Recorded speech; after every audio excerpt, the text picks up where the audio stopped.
मध्यम मार्ग YouTube channel में मैं डॉक्टर पुष्पा कांबळे आप सबका स्वागत करती हूँ। आज मैं आपको धम्म चक्र प्रवर्तन दिन के बारे में बताती हूँ। धम्म चक्र प्रवर्तन दिन 2024 में 68 वर्ष पूर्ण होते हैं। धम्म चक्र प्रवर्तन दिन को इतने उत्साह, उल्लास, उमंग के साथ क्यों मनाया जाता है? धम्म चक्र प्रवर्तन दिन के अवसर पर और बौद्ध धर्म, इन सब के विषय में बताती हूँ। डॉक्टर बाबा साहब अंबेडकर जी ने 14 अक्टूबर 1956 में विजयादशमी के दिन, तिथि के अनुसार दशहरे के दिन, महान बुद्ध धम्म का स्वीकार किया। इस दिन बहुत बड़ी क्रांति हुई थी। 68 वर्ष पूर्ण होते हैं। इस क्रांति दिन को पूरे उत्साह, उल्लास, उमंग के साथ मनाने की तारीख 14 अक्टूबर है, परंतु तिथि के अनुसार उस दिन दशहरा का दिन था। दशहरा का दिन पूरे हर्ष उल्लास के साथ मनाया जाता है। डॉक्टर बाबा साहब ने हिंदू धर्म का परित्याग तथा बुद्ध धर्म ही क्यों स्वीकार किया? विश्व में भारत भगवान बुद्ध का देश माना जाता है। चीन, जापान, श्रीलंका, थाईलैंड, ये देश भारत को श्रद्धा, आस्था के दृष्टि से देखते हैं, क्योंकि भारत में तथागत भगवान बुद्ध का जन्म हुआ था। भगवान बुद्ध के विचारों को अमल में लाना और सुखी और आनंदी जीवन जीना, इन अभाव के कारण विश्व में अराजकता, दहशतवाद, धर्मवाद, व्याभिचार, भ्रष्टाचार, प्रांतवाद, इन सब का हाहाकार मचा हुआ है। मनुष्य का विज्ञान की तरफ देखने का दृष्टिकोण और एक दूसरे की तरफ देखने का दृष्टिकोण और मनुष्य का निसर्ग की तरफ देखने का दृष्टिकोण बदला हुआ है। इन सब पर अगर कोई प्रभावी उपाय है तो वह है तथागत भगवान बुद्ध का धम्म। यह शांति का मार्ग है। भगवान बुद्ध का धम्म व्यक्ति को सुखी, आनंदी जीवन जीने के लिए शांति का मार्ग बताता है। विश्व को युद्ध की नहीं, भगवान बुद्ध की जरूरत है। जन्मों जन्मों की गुलामी से आज़ादी मिली थी। समता, स्वतंत्रता, बंधुता, भाईचारा और न्याय, इन 4 तत्वों पर आधारित भारत का संविधान है। इन 4 तत्वों पर भगवान बुद्ध के विचारों का सर्वाधिक प्रभाव देखने में आता है। भगवान बुद्ध के विचारों का सर्वाधिक प्रभाव देखने को मिलता है और अनुभव किया जा सकता है। आज विश्व में विविध देश साम्राज्यवाद, वर्चस्ववाद, कट्टरवाद के कारण आपस में मतभेद, झगड़े दिखाई देते हैं, परंतु भारत एक ऐसा देश है जहां पर विविध धर्म, विविध भाषा और विविध संस्कृति होते हुए भी प्रगति के मार्ग पर आगे बढ़ रहा है। इसका श्रेय, महत्व भारत के संविधान को मिलता है। डॉक्टर बाबा साहब द्वारा धम्म दीक्षा के उपरांत दिया गया भाषण दिनांक 14 अक्टूबर 1956 नागपुर में। बाबा साहब कहते हैं, दीक्षा ग्रहण करने का और दीक्षा देने का विधि समारोह जो यह संपन्न हुआ, उस स्थल के विषय में जनमानस के मन में शंका होने की संभावना है। उनके तथा मेरे भी विचारों में कल का समारोह आज तथा आज का समारोह कल होना उचित था। इस कार्य का हमने क्यों स्वीकार किया? इसकी क्या आवश्यकता थी? उसका क्या परिणाम होगा? इसकी छानबीन करना जरूरी है। यह समझ लेने से हमारे कार्य की नींव मजबूत होगी। समझने बुझने का कार्य पहले होना अच्छा था, किंतु कुछ घटनाएं ऐसी होती हैं कि वे अपने आप घटती हैं। इस विधि को बड़ी हानि नहीं हुई है। बहुत से लोग पूछते हैं, इस कार्य के लिए आपने नागपुर ही क्यों चुना? किसी अन्य शहर या स्थान पर यह कार्य क्यों संपन्न नहीं किया? कुछ लोग कहते हैं, नागपुर शहर में आरएसएस, राष्ट्रीय स्वयं सेवा संघ की बड़ी पलटन है। उनके सिर पर बैठने के लिए इस सभा का आयोजन इस शहर में किया गया। यह बिल्कुल सत्य नहीं है। इस कारण से नागपुर में यह कार्य संपन्न नहीं हुआ है। हमारा कार्य इतना महान है कि उनसे उसके लिए संपूर्ण जीवन का एक एक मिनट कम है। अपनी नाक खुजलाकर दूसरों को अपशकुन करने के लिए मेरे पास समय नहीं है। इस स्थान को निर्धारित करने का कारण कुछ और है। जिन्होंने बौद्ध इतिहास का अध्ययन किया है वे जान जाएंगे कि भारत में बौद्ध धर्म का प्रसार यदि किसी ने किया था तो वह नागलोक और नागलोक आर्यों के भयंकर शत्रु थे। आर्यों तथा अन्य आर्यों में लड़ाई तथा घनघोर युद्ध हुए थे। आर्यों द्वारा नागों को जला देने के उदाहरण पुराणों में मिलते हैं। मुनि अगस्ती ने इनमें से केवल एक नाग मनुष्य को बचाया, यानी उसकी रक्षा की। उसी के हम वंशज हैं। जिन नाग लोगों ने इतने जुल्म सहे और उन्हें ऊपर लाने के लिए किसी महापुरुष की आवश्यकता थी, उन्हें गौतम बुद्ध के रूप में वह महापुरुष मिल गया। भगवान बुद्ध का उपदेश नाग लोगों ने संपूर्ण भारत में फैलाया। हम वही नाग लोग हैं, ऐसा प्रतीत होता है। नाग लोगों की मुख्य बस्ती नागपुर तथा आसपास थी, इसलिए इस शहर को नागपुर यानी नागों की बस्ती कहते हैं। यहाँ से करीब 27 मील की दूरी पर जो नदी बहती है वह नाग नदी है। अर्थात इस नदी का नाम नाग भी यहाँ पर रहने वाले लोगों के नाम पर पड़ा। अर्थात नागों की बस्ती में बहने वाली नदी नाग नदी जानी जाती है। इस कारण से नागपुर चुना गया। किसी को चिढ़ाने का प्रश्न ही उत्पन्न नहीं होता। आरएसएस की बात ने तो मेरे मन को स्पर्श भी नहीं किया, इसलिए कोई उसका वैसा अर्थ ना निकाले। विरोध के अन्य कारण भी हो सकते हैं। किसी के विरोध करने हेतु मैंने यह स्थल पसंद नहीं किया, यह मैंने अभी स्पष्ट कर दिया। जिस कार्य को मैंने आरंभ किया है उसके लिए अनेक लोगों ने तथा अखबारों ने मेरी आलोचना की है। कुछ आलोचना लिखित है। उनके विचारों में मैं अपने गरीब अस्पृश्य लोगों को गलत राह पर ले जा रहा हूँ। जो आज अस्पृश्य है ये यथावत अछूत ही रहेंगे, तथापि अछूतों के रूप में अधिकार मिले हैं वे नष्ट हो जाएंगे। यही कहकर हम में से कुछ लोगों को बहका रहे हैं। हमारे कुछ अज्ञानी लोगों से कहते हैं कि घिसे पिटे पुराने रास्ते पर जाओ। शायद हमारे कुछ युवक तथा वयोवृद्ध लोगों पर इसका असर हो रहा है। यदि इस कारण से लोगों के मन में शंका उत्पन्न हुई है तो इसका समाधान करना हमारा कर्तव्य है। इस शंका का निवारण करने का अर्थ है कि हम अपनी इस आंदोलन की नींव को मजबूत कर रहे हैं।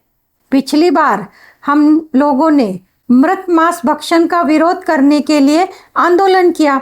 सवर्णों को लगा कि जैसे उन पर कोई विपत्ति टूट पड़ी हो। जीवित गाय भैंस का दूध तो वे पिए और गाय भैंस मरने के बाद उसे कंधे पर ढोए हम। क्या यह कार्य विचित्र नहीं था? उस समय किसी मनुष्य ने केसरी पेपर में लोकमान्य तिलक द्वारा स्थापित अखबार में खत लिखा कि फला फला गांव में प्रतिशत में 50 जानवर मरते हैं। उनके खाल की, सींगों की, हड्डियों की, मांस की, पूंछ की तथा खूरों की कुल कीमत 500 रुपये होती है। मृत मांस छोड़ने से ये अछूत लोग इस लाभ को गंवा देंगे। इस प्रकार का प्रसार केसरी में हो रहा था। इस प्रचार के उत्तर देने की कोई आवश्यकता नहीं थी, किंतु हमारे लोगों की सोच थी कि यदि साहब इसका उत्तर नहीं देते तो साहब क्या करते हैं। एक बार तो सभा के लिए संगमनेर में गया था। सभा समाप्ति के बाद शाम को भोजन की व्यवस्था की गई। उस समय केसरी संवाददाता ने मुझे चिट्ठी भेजी तथा मुझसे पूछा, महोदय आप अपने लोगों को मरे हुए जानवर ले जाने से मनाही करते हो। वे कितने गरीब हैं। उनके स्त्रियों के पास धोती चोली नहीं है, उनके पास अन्न नहीं है, उनकी अत्यंत विकट परिस्थिति होते हुए भी आप उन्हें प्रतिवर्ष खाल से, सींग से, मांस से होने वाली 500 रुपए की कमाई छोड़ देने के लिए कहते हो। क्या इसमें आपके लोगों की हानि नहीं है? मैंने कहा, मुझे आपको इसका उत्तर देना होगा। यहाँ बरामदे में दूं या सभा में दूं? लोगों के सामने सवाल जवाब होना ठीक होगा। मैंने उस सज्जन से कहा, क्या आपका प्रश्न यही है या आपको और भी कुछ कहना है? उन्होंने कहा, मुझे इतना ही कहना है, आप इसी का उत्तर दें। मैंने उस सज्जन से पूछा, आपके परिवार में कितने सदस्य हैं? उसने कहा, मेरे 5 लड़के हैं, भाई के 5-7 बच्चे हैं। मैंने कहा, आपका परिवार काफी बड़ा है। ऐसी अवस्था में आप तथा आपके रिश्तेदार उस गांव के सभी मरे हुए जानवरों को ढोए तथा 500 रुपए का लाभ कमाएं। यह लाभ अवश्य लें। इसके अलावा मैं स्वयं आपको अतिरिक्त 500 रुपए देने की व्यवस्था करता हूँ। मेरे लोगों का क्या होगा? उन्हें अन्न वस्त्र मिलेगा या नहीं, यह मैं देख लूँगा। इतना लाभकारी व्यवसाय आप क्यों छोड़ रहे हो? आप यह काम क्यों नहीं करते? क्या यह काम हम लोग करें तो लाभ होता है, यदि आप लोग करें तो फायदा नहीं होता? आप लोग खींचिए ये मरे हुए ढोरों को। कल एक ब्राह्मण युवक आकर मुझसे कहने लगा कि आप लोगों के लिए पार्लियामेंट असेंबली में आरक्षित स्थान दिए गए हैं, आप वह क्यों छोड़ रहे हो? मैंने उससे कहा, तुम लोग महार बनो तथा पार्लियामेंट असेंबली के स्थान भरो। नौकरी के लिए रिक्त स्थान हो तो उन स्थानों की पूर्ति की जाती है। उन स्थानों के लिए किसी ब्राह्मण या अन्य लोगों की अर्जी आती है। मेरा प्रश्न उनसे है कि नुकसान हमारा हो रहा है, फिर ये क्यों रो रहे हैं? सच तो यह है कि मानव प्राणी को प्रतिष्ठा प्यारी है, लाभ नहीं। सद्गुणी तथा सदाचारी स्त्रियों को व्याभिचार में कितना लाभ होता है, इसकी जानकारी होती है। हमारी मुंबई में व्याभिचारी स्त्रियों की एक बस्ती है। ये औरतें सुबह 8 बजे जागने के बाद नाश्ते के लिए पड़ोस के होटल में आवाज़ देती हैं और कहती हैं, अरे सुलेमान, खीमे की 1 प्लेट और पाव रोटी लेकर आना। सुलेमान वह लेकर आता है, साथ में चाय, डबल रोटी, केक भी लाता है। मेरी दलित बहनों को चटनी रोटी भी नसीब नहीं होती, किंतु वे प्रतिष्ठा से, सदाचार से भरी रहती हैं। हमारा जो संघर्ष है वह प्रतिष्ठा के लिए, मनुष्य जाति को पूर्णावस्था की ओर ले जाने के लिए हम तैयारी कर रहे हैं। इसके लिए कोई भी त्याग करना हेतु हम तत्पर हैं। यह समाचार पत्रों के प्रतिनिधियों ने पिछले 40 वर्षों से मेरे पीछे हाथ धोकर पड़े हैं। मैं उनसे कहता हूँ, अब तो सोचो, अब तो बचकानी भाषा छोड़कर प्रौढ़ भाषा का प्रयोग करो। हम बौद्ध होने के उपरांत भी राजनीतिक अधिकार प्राप्त करेंगे। इसके लिए मैं पूरी तरह से आश्वस्त हूँ, किंतु मेरे मृत्यु पश्चात क्या होगा यह मैं नहीं जानता। इस आंदोलन हेतु परिश्रमों की पराकाष्ठा करनी होगी। हमारे बौद्ध धम्म स्वीकारने से क्या परिणाम होगा? यदि कठिनाइयाँ आती है तो उसका निवारण कैसे किया जाएगा? उसके लिए क्या युक्तिवाद तथा क्या प्रयत्न करने होंगे?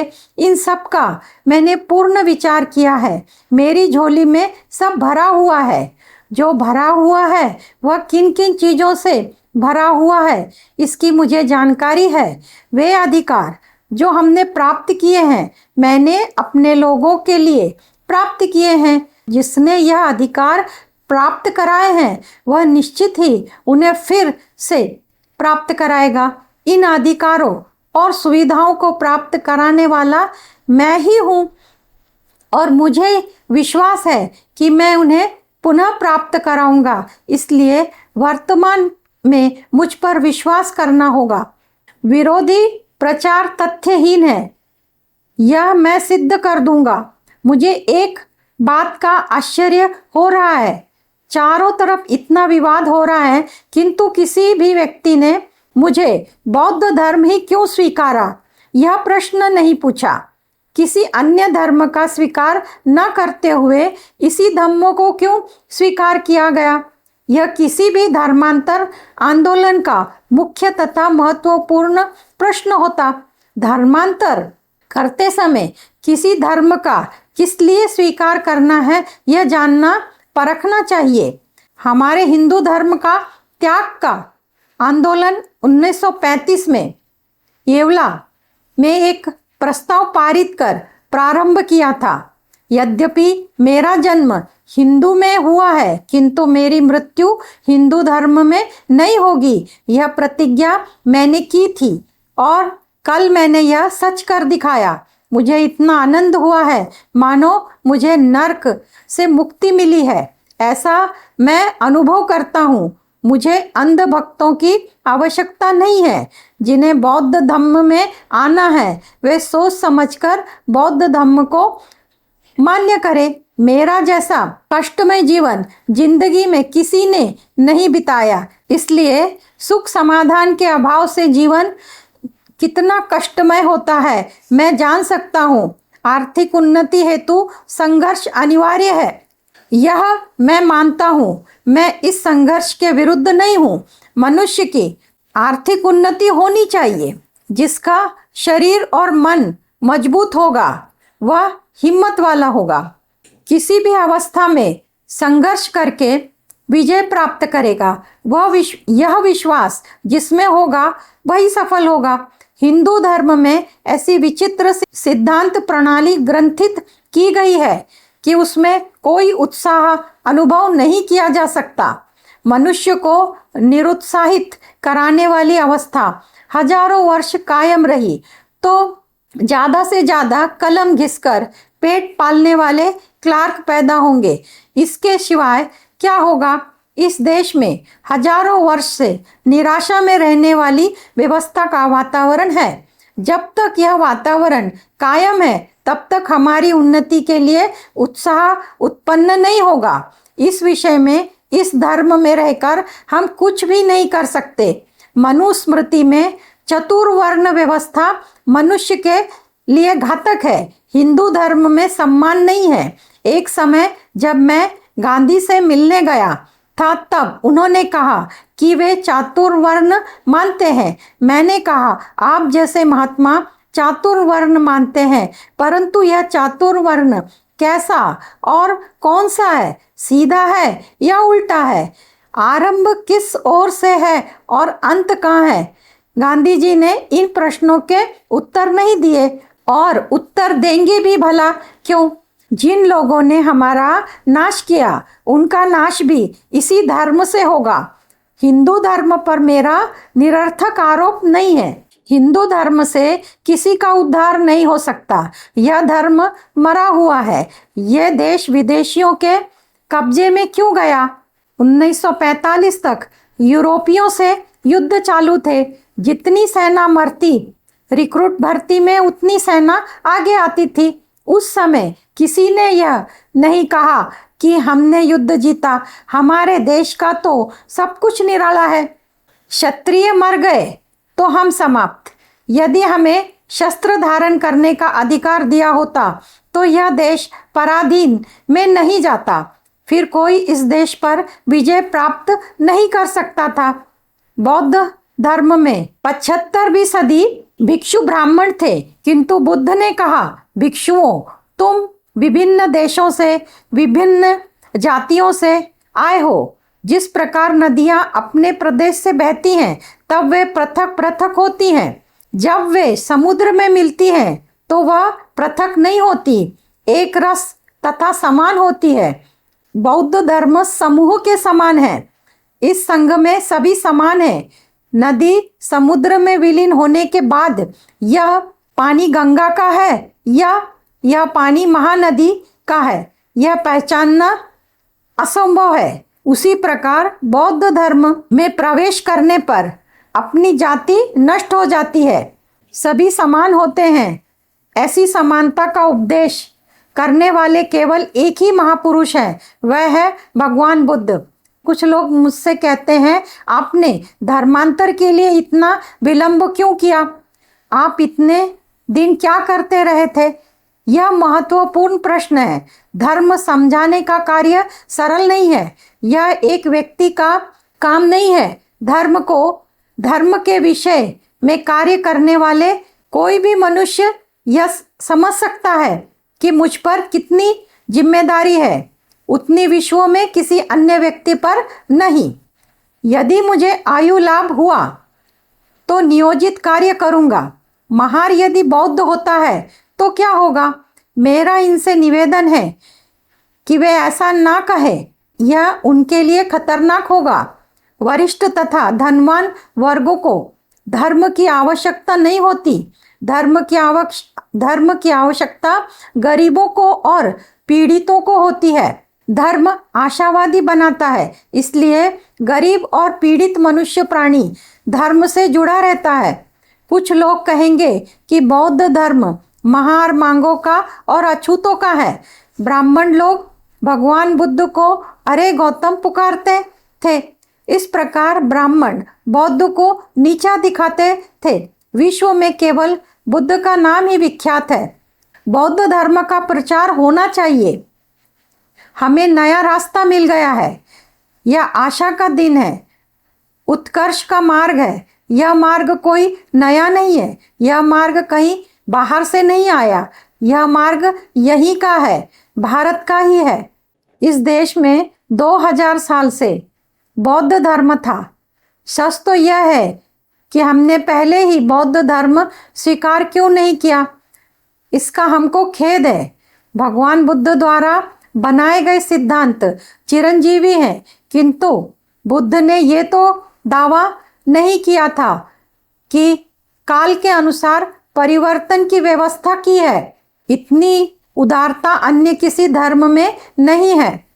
बौद्ध धर्म का विनाश हुआ, इसका मुख्य कारण मुसलमानों का आक्रमण था। मुसलमानी हमले में बुद्ध की मूर्तियों का विनाश किया गया। इनका पहला आक्रमण बौद्धों पर हुआ। उनके हमले के डर से बौद्ध भिक्षुओं ने पलायन किया।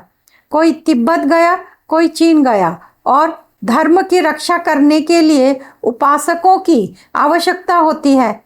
वायव्य दिशा में प्रांत में एक ग्रीक यवन राजा था, उसका नाम मिलिंद था। यह राजा हमेशा वाद विवाद शास्त्रार्थ करता रहता था। शास्त्रार्थ में उसे बड़ी रुचि थी। वह हिंदुओं से कहता था, अगर कोई शास्त्रार्थ में निपुण हो आकर उससे वाद विवाद करे। उसने कईयों को निरुत्तर किया था। एक बार उसने बौद्धों से शास्त्रार्थ करने की सोची। उसने कहा, यदि कोई शास्त्रार्थ में प्रवीण बौद्ध हो तो उसे लेकर आओ। तब बौद्धों ने नागसेन से अनुरोध किया कि इस विवाद में बौद्धों का पक्ष रखें। नागसेन विद्वान थे, वे ब्राह्मण से बौद्ध बने थे। नागसेन तथा मिलिंद का जो शास्त्रार्थ हुआ वह पुस्तक के रूप में विश्व में विख्यात है। इस पुस्तक का नाम मिलिंद प्रश्न है।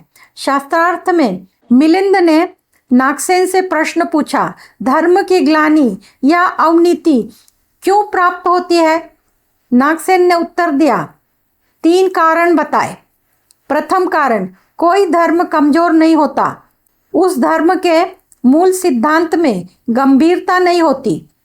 ऐसा धर्म अल्पकालीन होता है, वह काल के अनुसार टिकता है। दूसरा कारण, यदि धर्म प्रचारक विद्वान लोग नहीं है तो धर्म को ग्लानि अवनति प्राप्त होती है। ज्ञानी पुरुष ने धर्म ज्ञान का उपदेश करना चाहिए। विरोधकों से शास्त्रार्थ करने हेतु धर्म प्रचारक सिद्ध न हो सके तो उसे धर्म को ग्लानि अवनति प्राप्त होती है। तीसरा कारण यह है कि धर्म तथा धर्म के सिद्धांत तो विद्वानों के लिए होते हैं, प्राकृत तथा सामान्य जनों के लिए मंदिर और विहार होते हैं। वे वहां जाकर अपनी श्रेष्ठ विभूतियों का पूजन करते हैं। अगर इसका अभाव है तो धर्म को ग्लानि प्राप्त होती है। हमें बौद्ध धर्म स्वीकारते समय इन कारणों को ध्यान में रखना चाहिए। बौद्ध धर्म के सिद्धांत अल्पकालीन नहीं है। 2500 वर्ष के बाद भी बौद्ध के सिद्धांत विश्व में विख्यात हैं। अमेरिका में बौद्ध की 2000 संस्थाएं हैं। इंग्लैंड में 3 लाख रुपए खर्च करके बुद्ध विहार का निर्माण किया गया। जर्मनी में भी 3-4 हजार बौद्ध संस्थाएं हैं। बुद्ध के सिद्धांत चिरंजीवी हैं। यद्यपि बुद्ध ने यह भी दावा नहीं किया कि यह धर्म ईश्वर का धर्म है। बुद्ध ने कहा, मेरे माता पिता प्राकृत थे। यदि तुम चाहते हो तो इस धम्म का स्वीकार करो। इतनी उदारता अन्य किसी धर्म में नहीं है। ईश्वर तथा आत्मा का बौद्ध धम्म में कोई स्थान नहीं है। बुद्ध ने कहा, विश्व में सर्वत्र दुख है। 90% मनुष्य दुख से पीड़ित है। इन दुखों से पीड़ित गरीब इंसानों को मुक्ति दिलाने बुद्ध ने धम्म का कार्य किया। बंधुओं, मुझे जो कहना था वह मैंने कहा। यह धर्म सभी तरह से परिपूर्ण है। उस पर कहीं पर लांछन नहीं है। 14 अक्टूबर 1956 में डॉक्टर बाबा साहब ने लाखों समर्थकों के साथ बौद्ध धर्म की दीक्षा ली। बाबा साहब ने कहा, मैं बौद्ध धर्म स्वीकारता हूँ। मैं देश को एक महान भेंट दे रहा हूँ। यह धर्म भारतीय संस्कृति का अटूट हिस्सा है। हमेशा से मेरी कोशिश रही है अपने मूलभूत अधिकारों और आत्मसम्मान पाने की। बुद्ध का धम्म नैतिकता और सदाचार, समानता, न्याय के नियम पर आधारित है। इसमें कोई जाति प्रथा नहीं है। बुद्ध का धम्म उपदेश समानता है, क्योंकि बुद्ध के उपदेश आधुनिक, बुद्धि संगत और सदा समकालीन, और इसमें कोई कट्टरपन नहीं है। बुद्ध धम्म का महत्व डॉक्टर बाबा साहब ने सभी लोगों को बताया। धम्म चक्र प्रवर्तन दिन की आप सबको हार्दिक शुभकामनाएं। आप सबका मंगल हो। आप सब ने मुझे देखा सुना, इसके लिए आपको धन्यवाद। आप सब में स्थित दिव्य आत्मा को मेरा शत शत नमन। धन्यवाद।